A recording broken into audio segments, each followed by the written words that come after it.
Buenas tardes. Este video es para segundo año de Derecho y para cuarto año de Ciencias Políticas. El tema, estamos hablando de lo referente a los tratados internacionales. Les decía que la base fundamental para este tema es la Convención de Viena sobre tratados internacionales. Tienen que leérsela muy bien, porque de ahí va a salir muchas preguntas para el examen. Se pregunta mucho porque los tratados es la base fundamental del derecho internacional público. Habíamos visto que era un tratado, partes de un tratado, fases de conclusión de un tratado, y quedamos en esa fase de conclusión de un tratado. Habíamos analizado la última fase de ella, que era el registro y publicidad del tratado.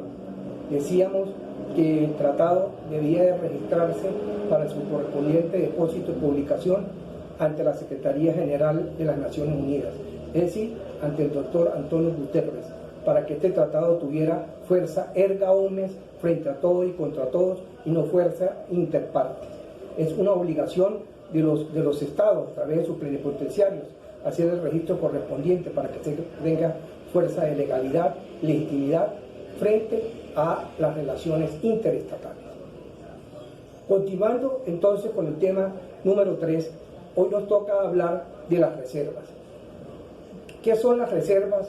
¿Cómo se hacen las reservas y por qué se hacen las reservas? Podemos definir las reservas en los tratados como un acto unilateral, discrecional, voluntario, incondicional, por medio del cual un Estado se reserva, valga la expresión, no queda obligado sobre unos articulados o unas disposiciones que hay en el texto del tratado. No queda obligado en un momento determinado por las disposiciones, por los artículos que él se reserve, no queda obligado, pero por el contexto global del tratado sí queda obligado. Si se reserva 2, 3, 4 artículos, sobre esos artículos no queda obligado. No se les olvide que los tratados internacionales, las reservas en los tratados son y se dan en los multilaterales. No puede haber reservas en un tratado bilateral. Un Estado A con un Estado B, que por ejemplo el tratado tenga 30 cláusulas y el Estado A se reserve 10 y el Estado B se reserve 10. Entonces no tiene sentido, razón ni lógica hacer valer el tratado por 10 cláusulas de las 30 que tiene el tratado. Había que volverse a sentar y renegociar.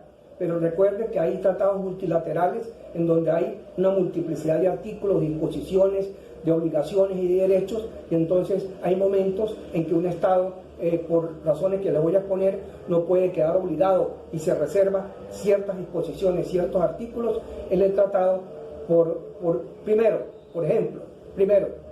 porque el tratado colide con la Constitución de su Estado. Entonces se reserva esos artículos que colidan con la Constitución. Segundo, porque choca contra una ley interna. Se reserva entonces esos artículos que chocan contra una ley interna. Tercero, porque va en contra de una norma de ius cogens, una regla del derecho internacional.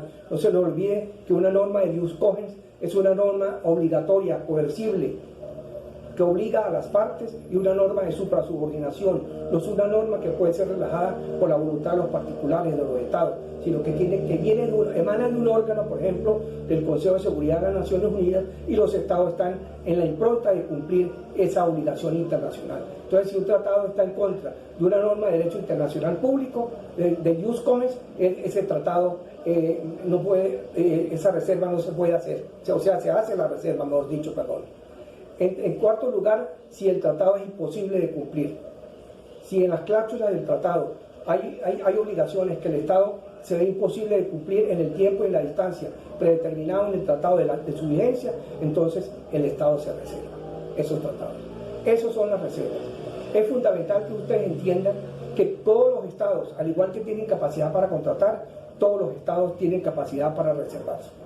No hay discriminación de ningún sentido, de ningún modo ni lugar. Cualquier Estado que se vea obligado a formular reservas lo hace en el tiempo, modo y lugar como lo establecen la Convención de Viena.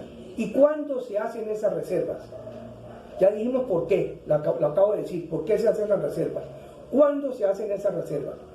Las reservas se hacen fundamentalmente al momento de manifestar el consentimiento de los Estados. Recuerde el cuadrito que hicimos, la manifestación del consentimiento. en la fase de conclusión de un tratado, la firma, la aprobación, la ratificación, el caje de instrumentos, la adhesión, cualquiera de las fórmulas prescritas en el tratado para manifestar el consentimiento, ahí es cuándo deben hacerse las reservas, cuándo se manifiesta el consentimiento.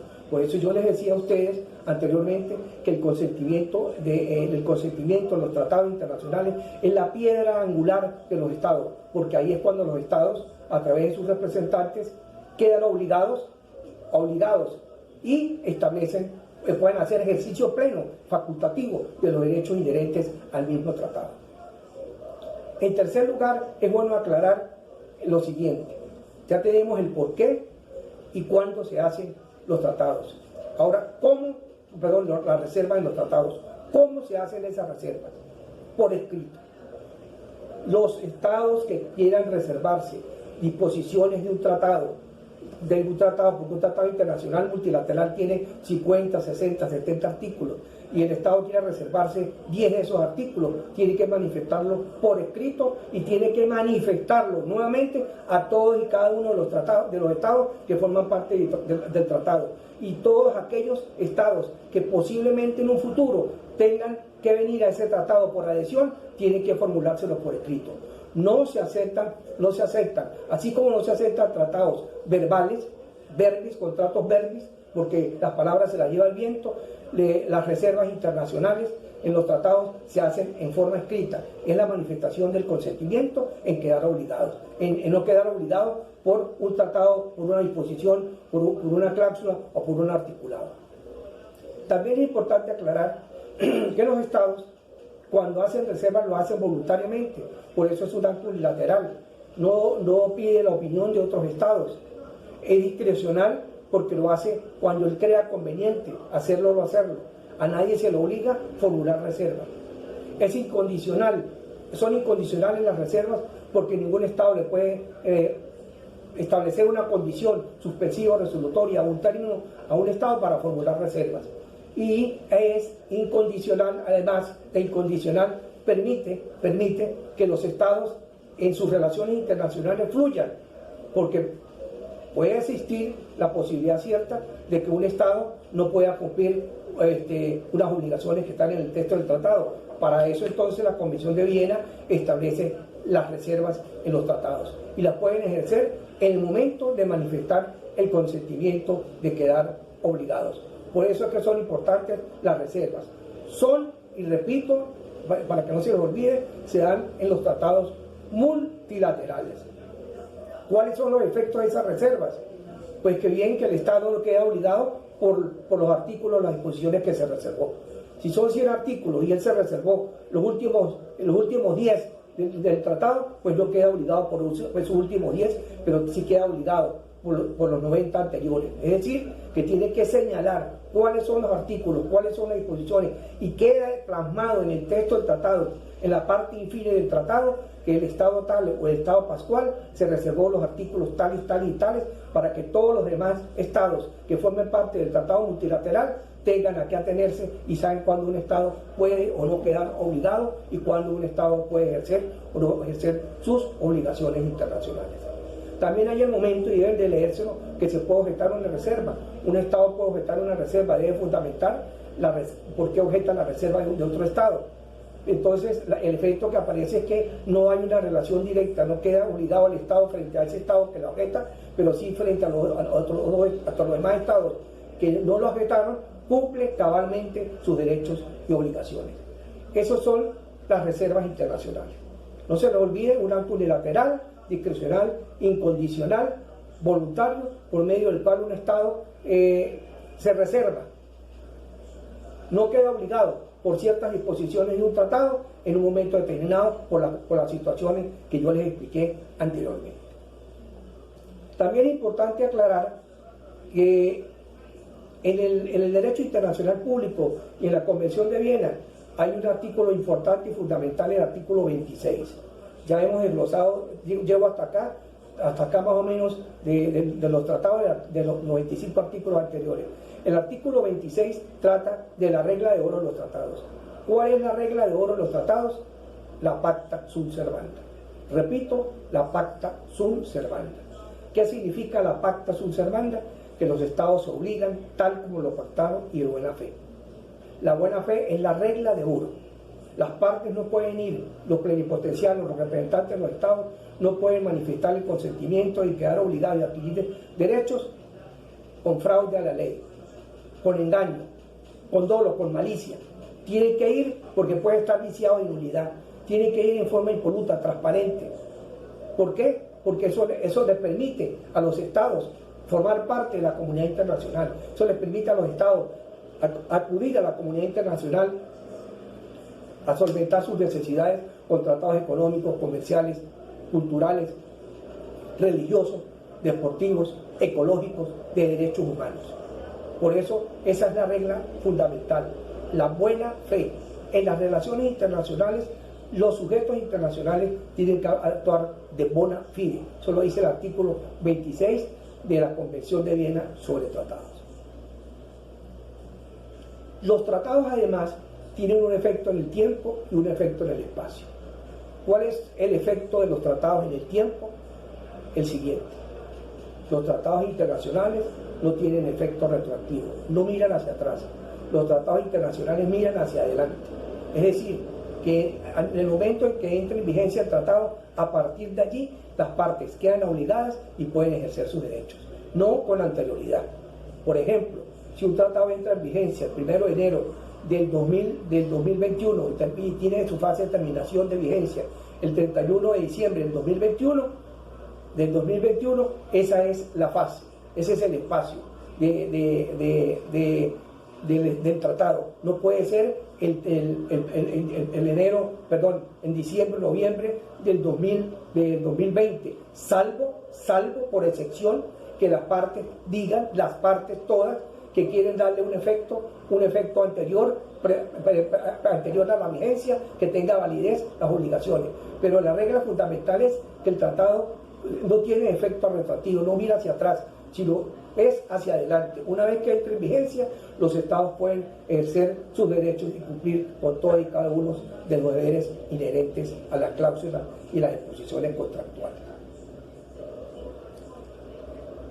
No se les olvide, queridos alumnos, que los tratados internacionales, que los sujetos internacionales van a los tratados en forma voluntaria.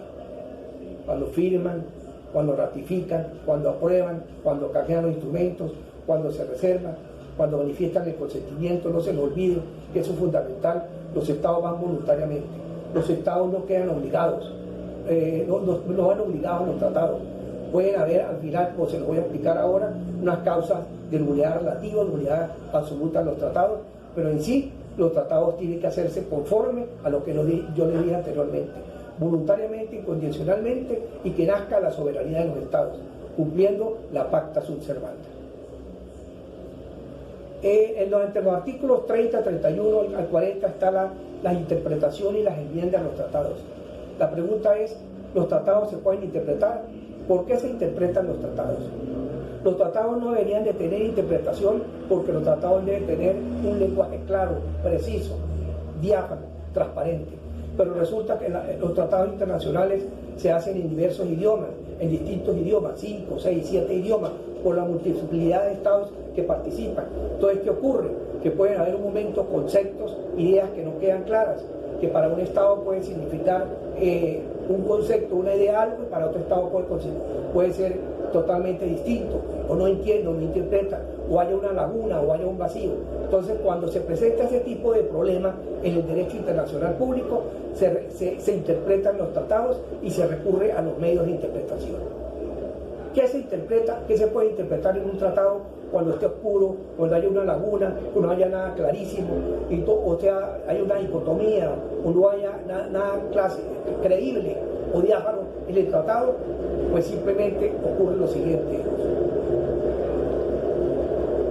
se recurre a medios de interpretación, se buscan intérpretes que clarifiquen el texto, el contexto del tratado. Todo lo que quiere decir, por ejemplo, si el concepto claro y preciso de precio es igual para A, para B, para C, para D. Precio no puede ser distinto para todos los estados, sino tiene que haber ser cónsono la relación del tratado para todos. El concepto, la idea clara y precisa, el objeto del tratado tiene que ser el mismo y no puede ser difuso ni confuso. Por eso se recurre a medios de interpretación y hay intérpretes para eso. ¿Qué se puede interpretar del tratado? Recuerden que yo le dije cuáles son las partes del tratado. Se puede interpretar el preámbulo, las cláusulas de disposiciones, las disposiciones finales o transitorias, la lista de anexos. Sobre todo cuando hay lagunas, se presentan lagunas o se presentan hechos difusos por la interpretación de un tratado, es en el texto, en el contenido, en la estructura, en el articulado, en las disposiciones, que pueden ser difusas y divagas. Entonces hay que ir a interpretar, hay que ir a clarificar el contenido, la razón, el por qué se dijo ese concepto, el por qué se dio esa idea, para que no exista margen de duda y todos sepan el alcance, el propósito y razón del articulado, la disposición que lo obliga y que le permite ejercer derechos en un momento determinado. Por eso se interpretan los tratados. Los tratados pueden interpretarse. Si no hay lagunas, si no hay vacíos, si no hay hechos difusos o confusos que llevan a varias interpretaciones, pues el tratado cumple todos sus efectos jurídicos.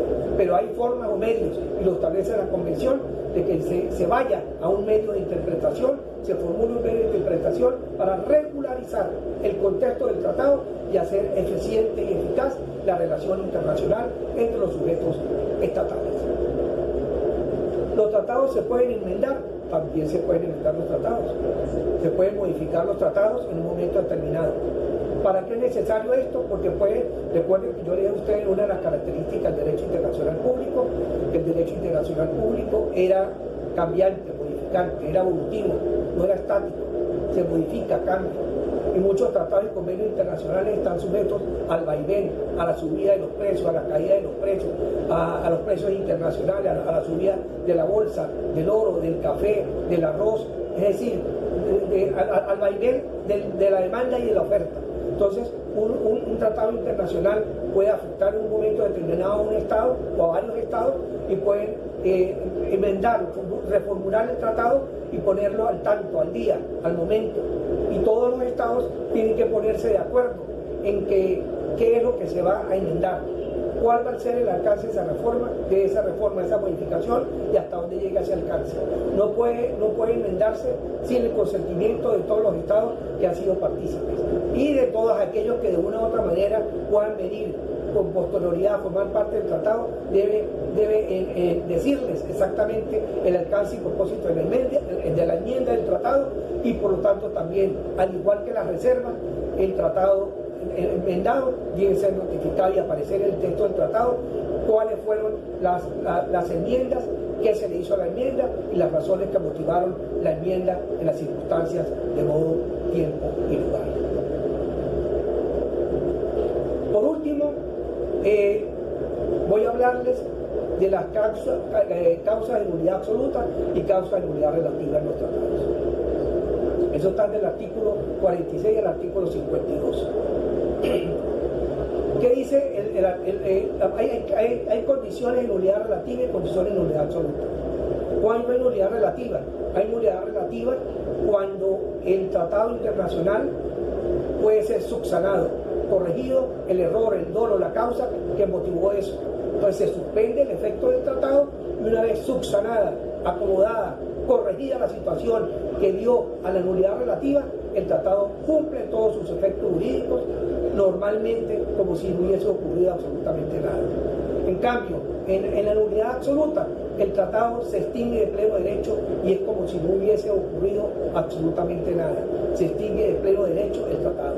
Por eso, entre las causales de nulidad relativa tenemos el error, por ejemplo, el error en un concepto, en una idea, el error de una interpretación, se interpretó mal, en que la persona que tenía que firmar no firmó, pero el Estado posteriormente no era, pero el Estado posteriormente la acepta como tal y afirma que sí es válida eso. Entonces el Estado se suspende, el tratado se suspende hasta que el Estado diga que esa es la persona que debe firmar y es válido el tratado por dolo y por corrupción.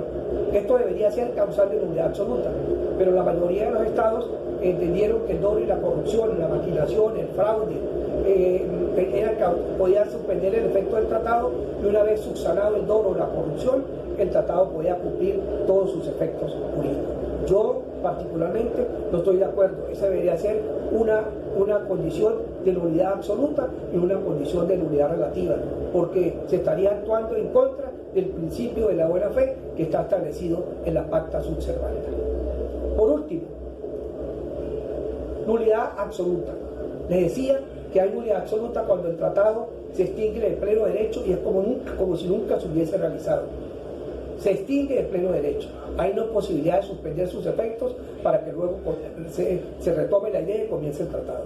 ¿Cuáles son esas causas de nulidad absoluta? Primero, coacción contra el funcionario de un Estado. Segundo, coacción contra el Estado mismo. Y tercero, violación de una norma del ius cogens. Coacción contra el funcionario de un Estado. Si se coacciona, si se obliga, si se constriñe la voluntad, recuérdense que la voluntad debe ser impoluta, debe ser transparente, sin coacción, pero si se obliga a un Estado a una firma a dar el consentimiento obligado y no voluntariamente, ese tratado está viciado de nulidad absoluta y se extingue de pleno derecho. En segundo lugar, coacción sobre un Estado. Eso ya no es sobre el funcionario que representa a un Estado, es sobre el mismo Estado. Por ejemplo, si no me firmas el tratado, si no llegamos a un acuerdo, en un momento determinado te invado, te declaro la guerra. Eso es coacción contra el Estado. Eso sería también una causa de nulidad absoluta y sería violar las normas del derecho internacional público. Y por último, la violación de una norma del ius cogens. Que un tratado internacional sea contrario a una norma del ius cogens. Una norma del ius cogens, vuelvo a repetir, es una norma de derecho internacional público, coercitiva, punitiva, sancionadora, que viene de un órgano superior, que es una norma de suprasubordinación, que obliga a los estados, y los estados no la pueden relajar, no la pueden cambiar, no la pueden modificar, no la pueden extinguir, porque no son normas de coordinación, son normas de suprasubordinación, vienen del derecho internacional y los estados tienen que cumplirla inexorablemente.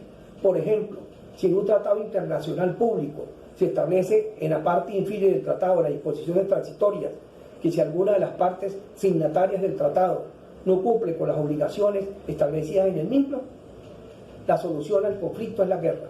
Eso está prohibido por el derecho internacional público. Eso es ir en contra de una norma de suprasubordinación y una norma del ius cogens. Para la próxima clase veremos, estaremos terminando el tema número 3, les haré un recuento y veremos las causales de cómo terminan los tratados internacionales. Por favor, váyanse leyéndolas, las causales por guerra, por las misiones diplomáticas, léanse muy bien la cláusula rebus sic stantibus, el artículo 62 de la Convención de Viena, porque ahí aparecen cómo terminan y cómo se suspenden los tratados internacionales. Buenas tardes. Cualquier anomalía o cualquier situación que no entiendan, por la vía del WhatsApp, me la hacen llegar y se los agradezco. Hasta luego.